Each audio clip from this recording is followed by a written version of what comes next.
Hello, and welcome to the Unconventional Path, Entrepreneurship and Innovation Stories and Ideas. I'm Bela Musits. And I'm Mike Wasserman. Today's guest on the podcast is Michael Segal. He is the founder and CEO of Skylight, which is a leading digital photo frame and calendar brand that helps families stay connected. Michael founded Skylight in 2014 while he was a student at Harvard Business School. He was living hundreds of miles away from family and was eager to invent a device that made it easy to share photos with faraway loved ones in a unique way. After raising $55,000 on Kickstarter, he created one of the first Wi-Fi connected digital photo frames, which started shipping a few months later. Since launching, Skylight has grown to over 5 million users and has become the #1 best-selling brand of digital photo frames on Amazon. This sounds really cool, Bela.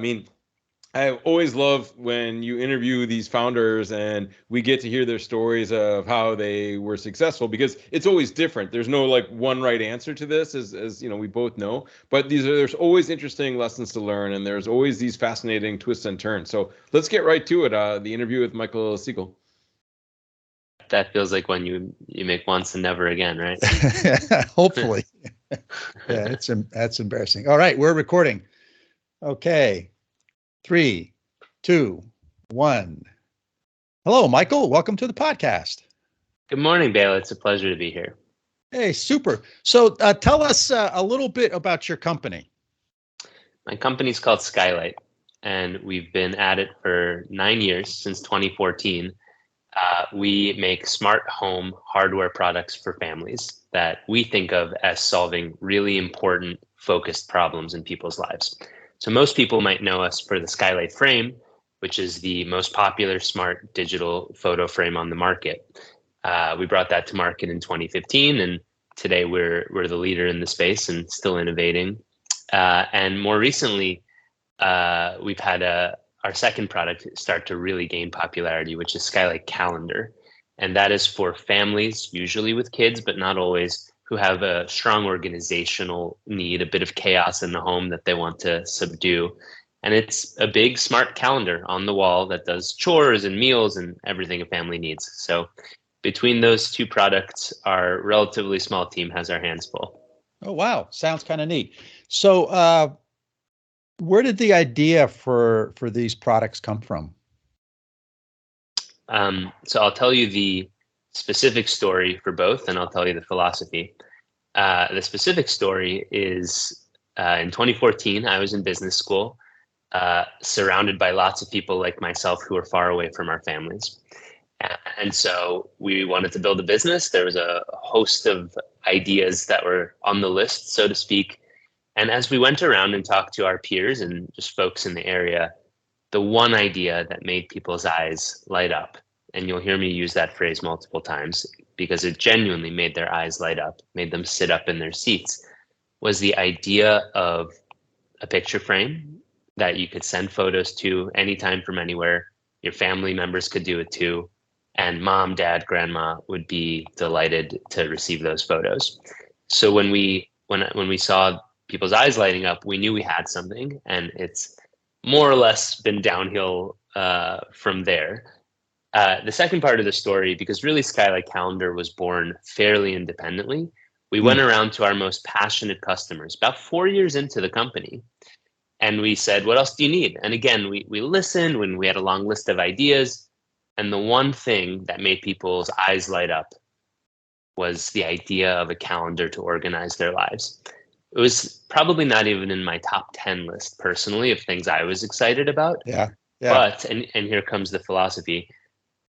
At our company, our product philosophy is simple. Just listen, but don't listen to what people say. Listen to their energy. Listen to what genuinely seems to be electric. Get them excited.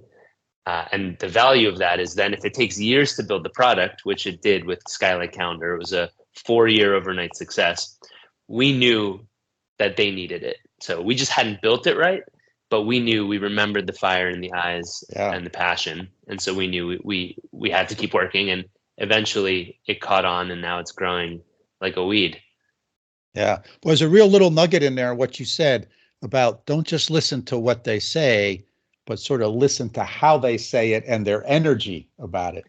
That's the nugget. Yeah. Because that's much more indicative of sort of how they really feel about it. Because they could just be being polite, right? People just try so hard to be polite, right? Yeah, exactly. They just want to be nice and compliment your idea. And we warn them, please tear down our idea. We love to set that expectation, but it's still hard. So you really have to listen with your heart in a way.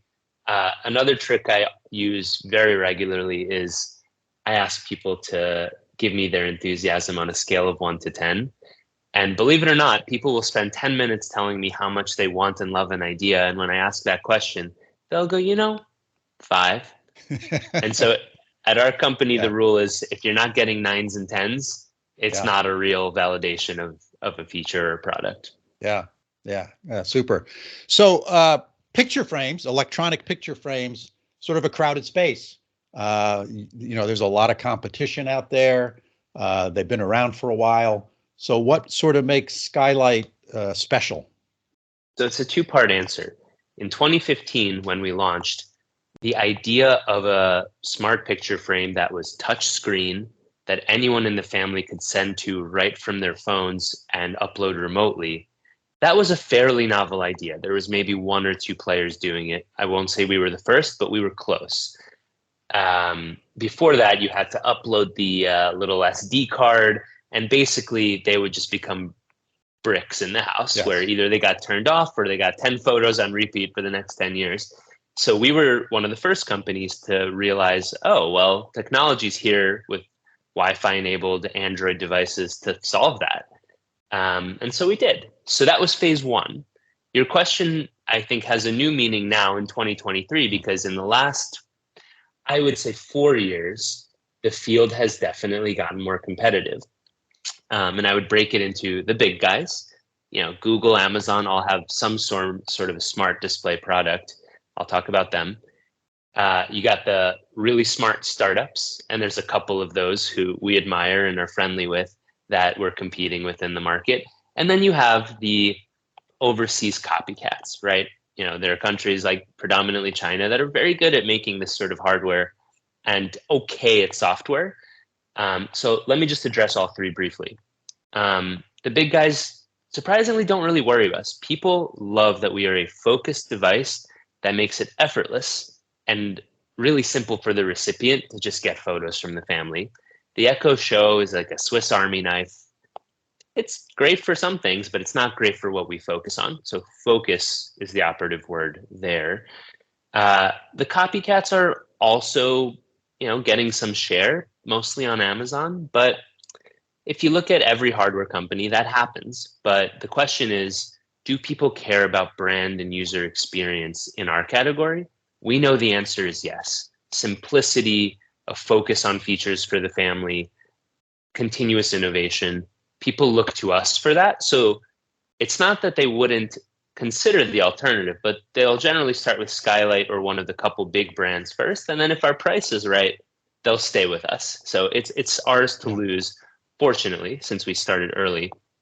And then finally, there's a couple startups that are definitely keeping us on our toes. Like I said, we admire them, we compete with them, and there's only one answer to that, which is keep shipping amazing new features, keep listening for that customer energy of what else could be delightful. And that could be colors, designs, like the physical place in the home or a home decor philosophy, right? Because you don't think of a digital picture frame as a beautiful home decor item, but it could be. And that's what we're heading towards. And also software, just really cool software features. We've got a lot that's in the hopper that in the next year, I think should set us apart. Yeah, it's interesting you brought up the decor piece of it, because I think about photographs, in the traditional sense, the ones on paper, and you'd go pick out a picture frame. You would spend a lot of time thinking about what color, what design, how big, the border, all that kind of stuff. That was just as important as the picture going into it. And for large part, it appears to me at least that most of these electronic picture frame folks it comes in black or white. Pick, which color do you want? It's a little better than the Model T Ford, but not a lot. I think you're right. We had an early intuition for this in 2015, and that's why we launched a genuine black wood frame with a nice white mat. That was the design that people seemed to respond to most frequently. But then we didn't do anything. I got to be honest with you, because we were a bootstrap company until a year ago. We were like less than 20 people, I think.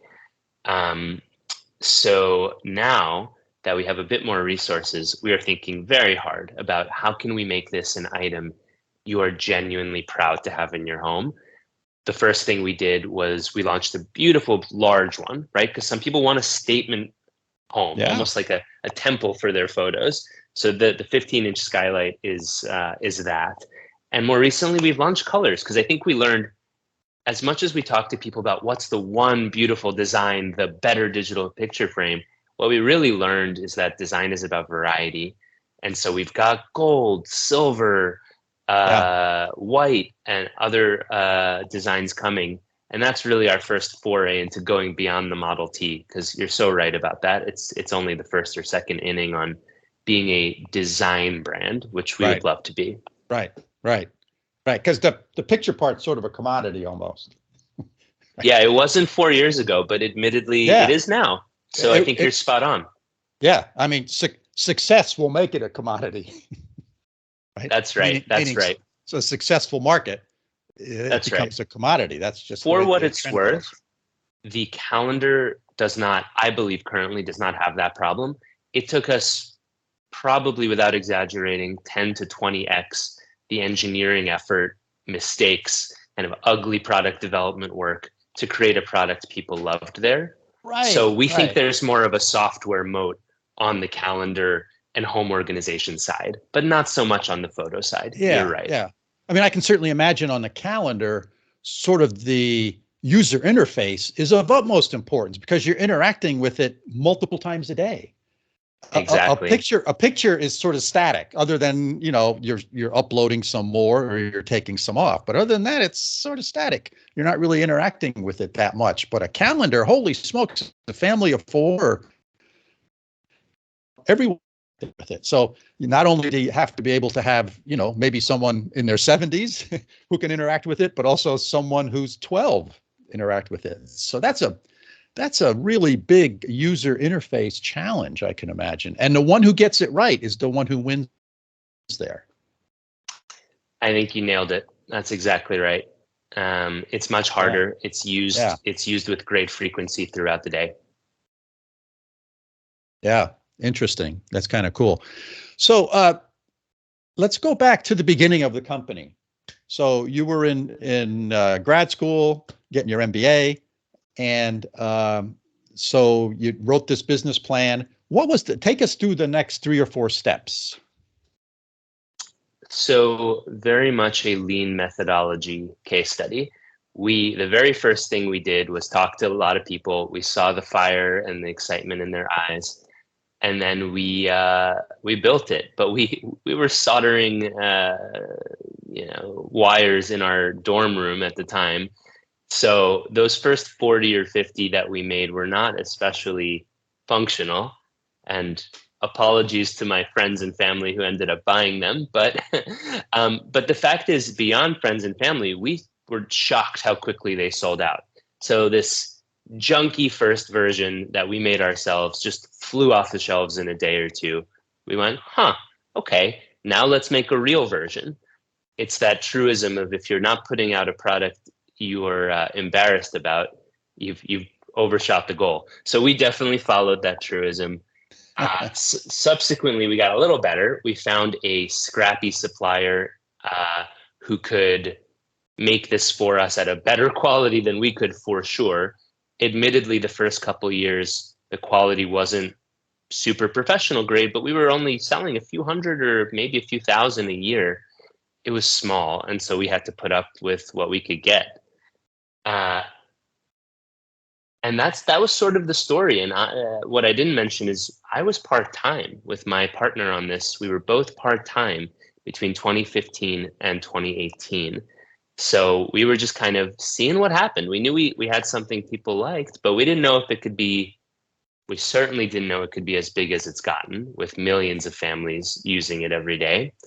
So we didn't push it as a venture funded startup. We just let it grow.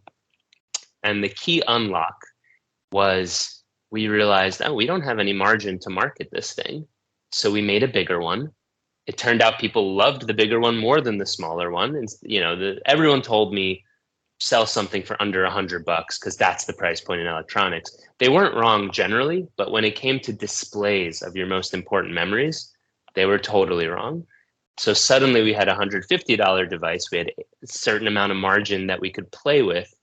And very shortly thereafter, we found that advertising during the holidays just made it go whoosh, like Mother's Day, Christmas predominantly. Suddenly we couldn't keep up with demand. So, it's funny, literally the day before we came up with the idea to make a bigger one with more margin, or the day before we finally cracked Facebook marketing, we might have said we're never going to crack this. But with those two innovations, suddenly the company was doing a couple million of sales and no one was running it. And that's when I came on full time in 2018. Yeah, super. So one of the things I think companies and entrepreneurs struggle with, particularly companies that have a hardware component to it, is, where do you get it built? There's this, you can go overseas and get it for a much lower price, but oftentimes you got to put 50% down and then it's, pay the balance before they'll ship it to you. So there's some cash flow challenges. The lead times are long. How did you guys sort of think about and tackle the notion of getting the hardware part of it built? Great question. The first insight is that we were not really in a hardware business, which that might sound crazy, but we were simply building a modified Android tablet. And that's precisely why we were able to bootstrap, because we didn't have intense hardware innovation that had to happen up front with lots of engineers, et cetera. And secondly, you could just go to the centers of the world where lots and lots of iPads and Android tablets are already being created, and they're already up the learning curve, they're already up the cost curve on that device. And that's what we did, right? So you look at where Apple, Samsung produce, it's largely in centers around Asia. That's where we went to. That doesn't mean it wasn't bumpy. You have to really put lots of quality control in. You have to build a relationship. You have to honestly get very lucky with your supplier, because you hear these horror stories of folks getting in trouble or ripped off. But we were blessed to find our first supplier was good enough, and then we were really blessed through network. I could not replicate it. A friend of a friend of a friend of a friend, something like that, found us another supplier, our current major supplier, who has just been a fabulous partner. And it's the reason why we didn't and still don't have any hardware engineers on staff, because we're able to partner and outsource it to somebody we really trust. Wow. And that's, I think, the bootstrapped way to approach it. But I'll just end with, you couldn't do that if you were inventing an entirely new category of smart home hardware. Right. So you gotta know which business you're getting into and resource yourself accordingly. But we were lucky and smart enough to realize we could go pretty far without the traditional challenges or investments around hardware. Yeah. Custom hardware is a real challenge, multiple iterations, and usually very capital intensive. That's right. So we're the exception. Yeah, super. So speaking of capital, how did you capitalize the business?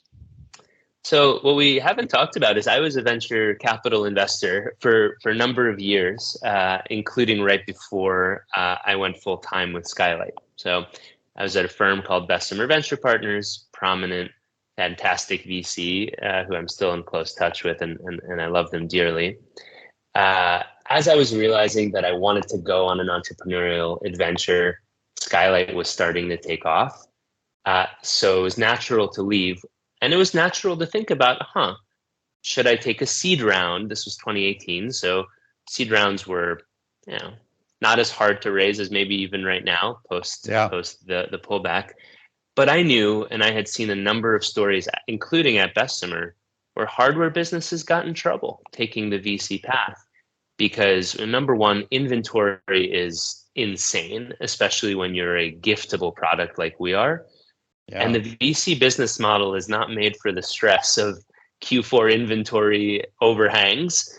And frankly, being bootstrapped made us pretty good at estimating inventory and making smart bets, which I think there's something about taking venture, which leads companies to get a bit too aggressive.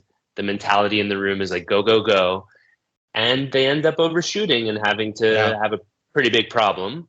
So I had seen this happen a number of times. I had also just seen that the truth is, I think this is common knowledge, but maybe it's not. VCs don't like hardware investing, with some rare exception of some firms that focus on it. They just don't. So the path to raising money, especially for an old idea made new again, which is what the Skylight digital picture frame was. It wasn't anything that earth-shatteringly modern. It was just a better UX and a realization that the idea's time had come. It was going to be rough going to raise venture. Yeah. And the final answer to why we bootstrapped, which is a little tongue in cheek, is because we could. We were profitable from day one. That's a function of decent gross margins and really effective online advertising, especially during holidays. For those who are in D2C consumer, we would say our cost of acquisition or our CPA was quite low. People really wanted it. And that left a profit margin, which allowed us to hire all the people we needed. You know, yes, we weren't hiring the fanciest Silicon Valley teams, and we're grateful we didn't, because we hired a bunch of up-and-comers who have just been phenomenal entrepreneurs internally for us. But that's the long answer to why we stayed fully bootstrapped and are still fully bootstrapped today. Oh, wow. That's great. So I love these kind of bootstrapped or organically or self-funded businesses, right? They really understand how to balance all the various different forces that are pulling on you. And I too was in the venture capital business for a number of years and founded a venture capital or co-founded a venture capital firm. And I can remember, and I've been on the other side of the table as well. I've raised venture capital, and I can remember, you know, getting a $4 million check that ended up in our bank account for our new startup company, and we felt flush. And we've seen lots of examples of companies in the past who did take in financing and raised a lot of capital, who probably acted not as judiciously as they should have with spending that capital. That's right. I remember, so one of the leaders of Bessemer was famous in VC called Felda Hardiman. And I think the very first day I was at Bessemer was our all hands. He gave out a little card with like the 10 rules from his career. I'm pretty sure one of them was, you give a bootstrapped entrepreneur capital and it disappears like sand through a sieve. It's just psychology. So even today, I'm wary of taking capital because it feels like we are taught. We are a race car of a company, and every decision is made with care and thought. And as soon as we loosen that up, you know, sure, we could hire some more people or spend some more money, but that tautness of our decision making is going to go slack real fast. Yeah. So, yeah.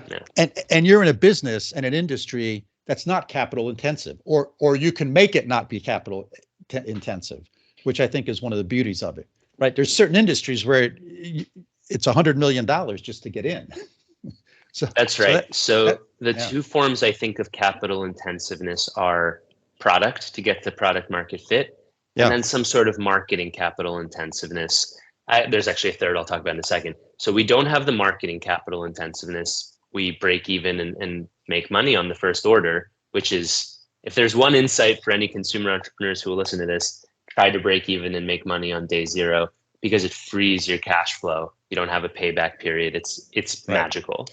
But the third type is inventory. And unfortunately, we do have that one. So for years, the reason we weren't growing faster was not consumer demand. It was because our loan from the bank or whoever was our partner was only big enough to buy a certain amount of stuff for the holiday season.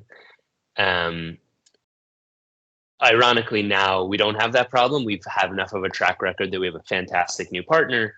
And now it's really about how do we just grow the demand. But for years, we had to scrimp and hustle and talk to all sorts of alternative partners to get the capital to just buy a bunch of stuff in June through November. So then it could just whoosh out the door in November and December. Very stressful business, by the way, because you never know if it's going to whoosh or if it's going to be sitting there. Yeah. So let's focus on that a little bit, because that's a real struggle, right? You're in sort of a seasonal business and you have a hardware component. So you got to build up inventory in anticipation of those sales. And so it's got to be awfully tempting then to go out and raise a pile of capital, particularly if it's made accessible to you in the form of maybe an equity raise. How did you sort of make that decision to say, nope, we're not going to do that? We'll even run the risk of not fulfilling all the demand that we have, right? Because that's sort of the trade-off. You run the risk of disappointing customers because they're not going to be able to purchase your product because it's going to be out of stock. Right. Yeah. And so we did every year from 2016, 17, 18, 19, and I believe 20, we sold out early and we had to turn down all of our marketing and say, we're not marketing anymore, which was great for profit, but it certainly disappointed people. And even then, there were years where we sold out December 5th, which if anyone who knows the holiday season knows you're not even like a third of the way through at that point. And honestly, the company was growing really well. So it's, either A, be a maximalist and, obsess about what we left on the table, or take the win. Hooray, we sold out. We grew 3x, 4x, and we're free. We're free. We don't have anybody telling us what to do. We can run the business the way we want it. Yeah. I will say, in true intellectual honesty, nobody was offering us capital, and I'm still not sure. We're a very nicely profitable business at some scale at this point. I'm still not sure a VC or a traditional growth equity would get on board. I think calendar is changing that. As that becomes more of the business, that feels like $1 billion, the next Ring or Sonos around this category of family organization. For the photo frame, it was always viewed as kind of an interesting sideshow that we were growing so fast. Right. Not as something that investors necessarily felt would continue.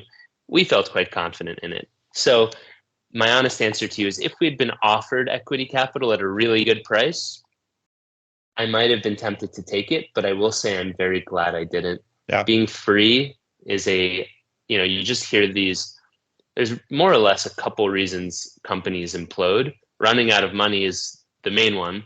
But board implosions and board fights and lawsuits, I can count, sadly, on more than one hand, friends of mine who have gotten into conflict with their boards. Yeah. And it's just the messiest thing. I'm sure you've seen it as well many times. Not fun. So if we can avoid it, there's something to be said for living a happy life while building a good business. Super. So the other thing I want to talk about a little bit is sort of the second product. You start a company, you come out with your first product, you have some success, and then you make variations on it, right? Different colors, different sizes. You kind of go down that road. But now you've kind of come out with a very different product, right? The use model's different, the customer base may be different, the price point may be different. And there's a lot of companies that when they try that second product, that's when they trip.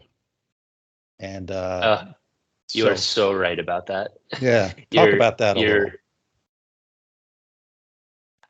I think many people won't appreciate how spot on you are to ask that question. Most companies, when they launch a second product, they run smack into the innovator's dilemma, for those who know the Clay Christensen theory. All of the love and all of the resources and all of the mental energy is still going to the cash cow or the main product.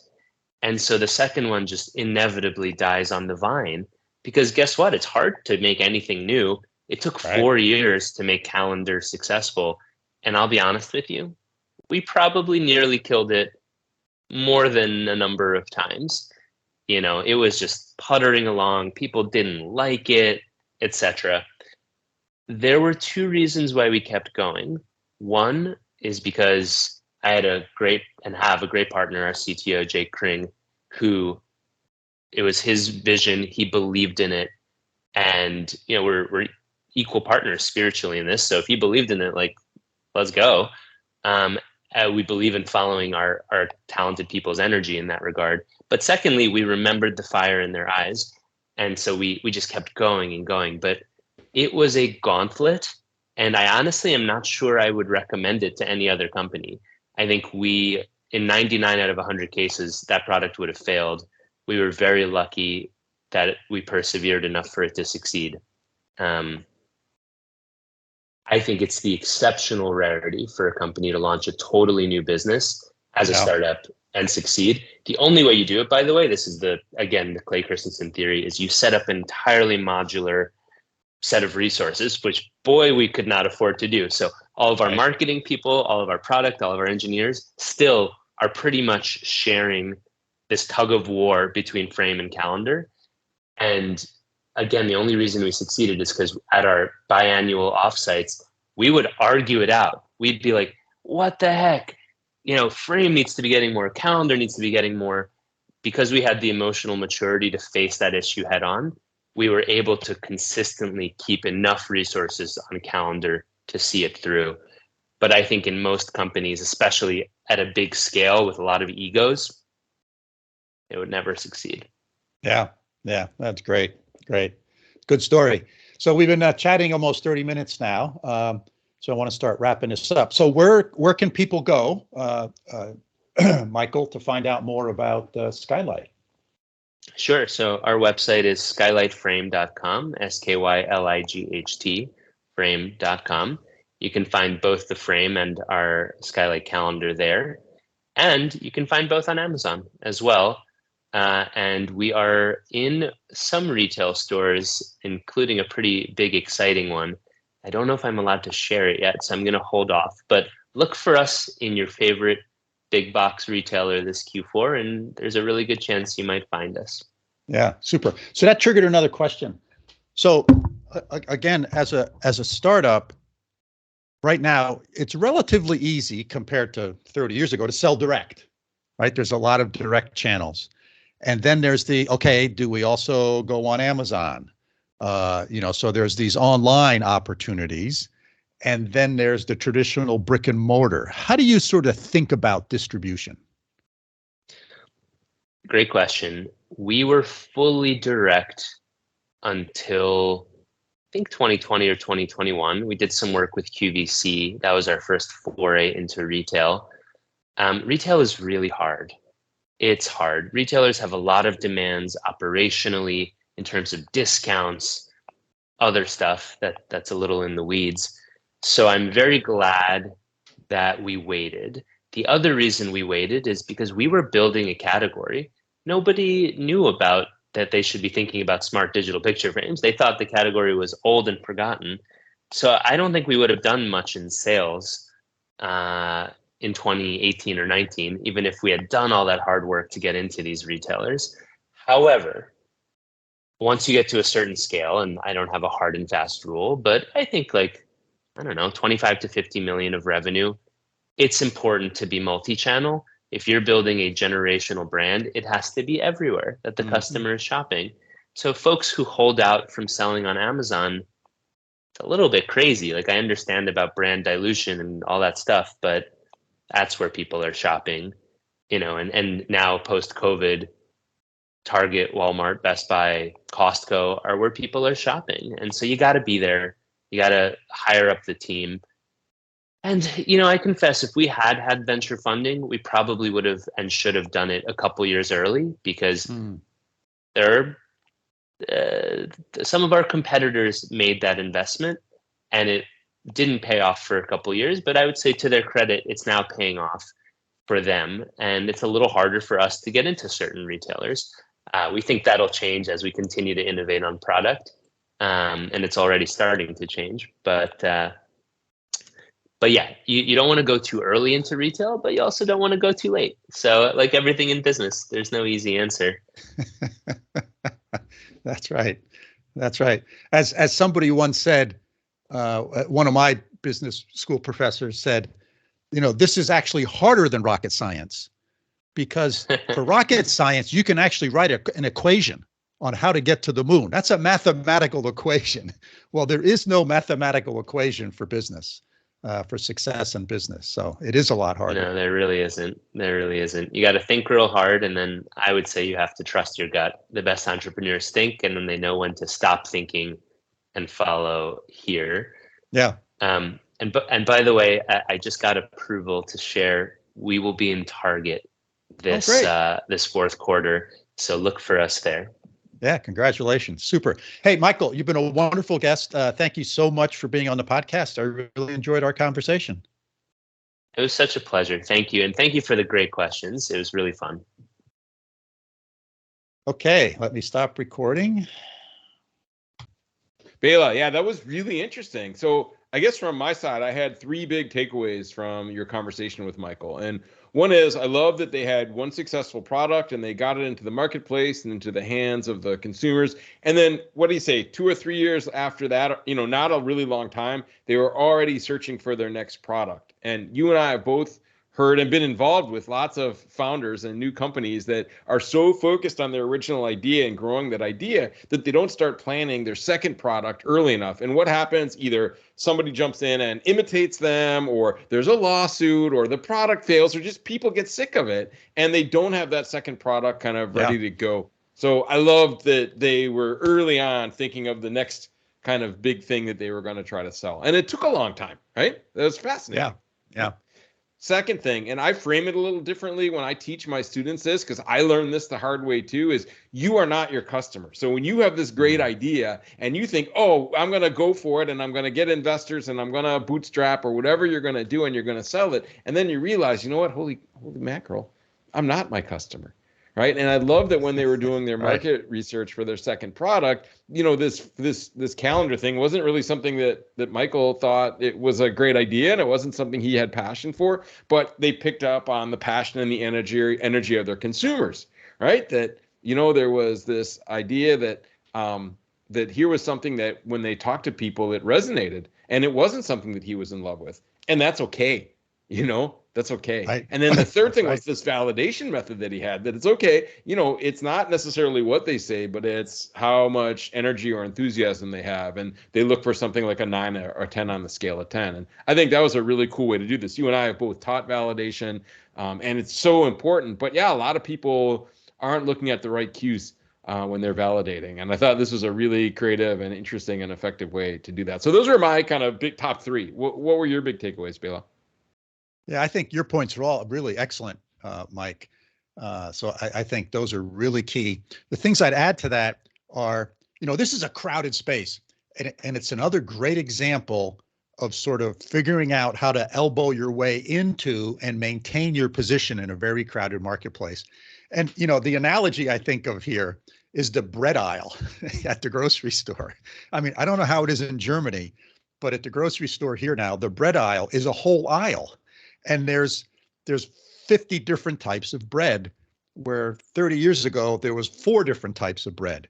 And all of those different types of bread have their little niche, and they're all surviving, and they're all, getting there. And the important thing is getting on the shelf, which is a whole other topic in itself. But here too, I think, is a great example of that. He figured out, okay, we've all seen these digital picture frames. And they all pretty much look the same. They're, 7 or 8 or maybe 10 inches large, and they have a little gray plastic, or maybe you can get it gray or you can get it in white. But I think one of the things that they did that I thought was really good is, if you think about when you had pictures on paper, pictures that you would print, right? You had film, and then you'd go to a print, and you'd get an 8x10 print or a 5x7 print. And then you'd go to the store and you'd find a frame for it. And you really thought about what the frame was and how it might match the picture in the frame. So there was a more to it than the picture itself. It was how it was presented was really important. And I think that's one of the key discoveries that they made, is that they do custom frames for these digital screens that you can display the picture on, right? So I think, again, they figured out how can we differentiate ourselves in the marketplace, and what can we provide that other people do not provide. And the other interesting thing about this is if you do things like this, you're adding perceived value and you can charge more as opposed to a race to the bottom of competing just on price. Because my shade of gray plastic is nicer than the other person's shade of gray plastic. You're doing something fancy or something more elegant. So I think that was a key discovery as well, is that how you display the picture, what you display it in, is really important. Totally agree, Bela. Great points. The other element that I really loved was the story about how they funded themselves. And you and I have talked to a lot of entrepreneurs over the years, and we've gone back and forth on this. But I thought this was a great story about their path. Any comments on this particularly that are good takeaways for the listeners? Yeah, so I think, Kickstarter, I think, is a great concept. It works really well for certain types of products. And, having been a former VC, you take money from an institutional investor, a venture capitalist or private equity firm. You and your company are on a certain set of railroad tracks. You're headed into a certain direction, whether you like it or not. But so if you're going to take money from investors, think about what the parameters are of that money and what the various different terms and conditions are of that money. Because at some point in time, those investors want their money and more back. So there has to be some form of exit. There needs to be some sort of liquidity event. And so that limits your flexibility as a business owner.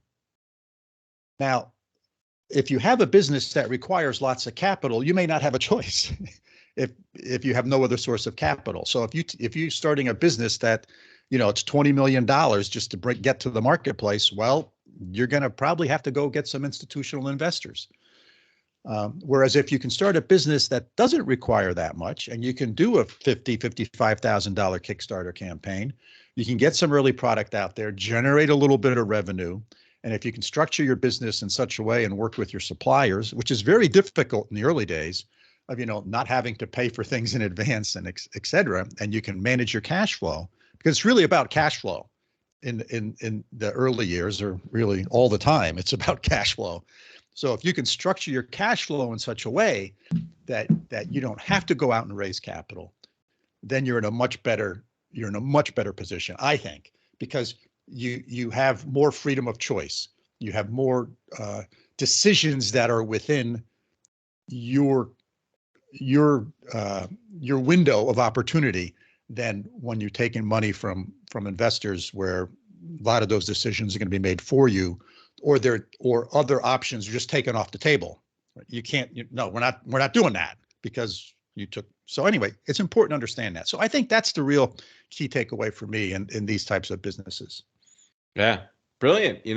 So I guess from my side, I think that was a really interesting interview and a really interesting history, and a company that made it through COVID and through lots of competition and broadening their distribution channels and growing in this kind of organic way because they made this choice to bootstrap and to keep it, turned down or not go for any external equity. Just kind of a really neat growth story, and it'll be interesting to see what happens to them. But check out their website and check out their products. I always like to, it's not an ad and there's no, there's nothing, we don't get anything out of this, but I think it's always interesting to check out and support entrepreneurs that are doing something interesting and in a way that you believe in what they're doing. So definitely encourage people to check it out and see. What do you think? Should we wrap this one up, Bela? Yeah, sounds good to me, Mike. Let's wrap her up. All right. So first, thank you for another interesting interview with another really interesting founder, Bela. And to the listeners, thanks for joining us today. As always, we hope you found the episode interesting and thought-provoking. And of course, if you have questions about what we've discussed, feel free to get in touch with us. Our email is bela.and.mike@gmail.com. Hey, and please do hit that follow button on your favorite podcasting application. It lets other people find us. And the podcast is now also available on YouTube in a video form. So you can actually, if you're into that and you'd like to watch the video of the interview and Mike and I talking about it, you can search for The Unconventional Path on YouTube and hit that subscribe. Radio. Yeah. Yes, both of ours. Mm-hmm. So, and if you hit that subscribe button in YouTube, here again, the way all these various different things work, the more subscribers we have, the higher up in the rankings and the easier it is for other people to discover our show. So until next time, reinforcing loop, right? We call it. It is very much so. It is very much so. So until next time, signing off from upstate New York. See you soon, Mike. That's great, Bela, from over here in Münster, Germany. See you next time.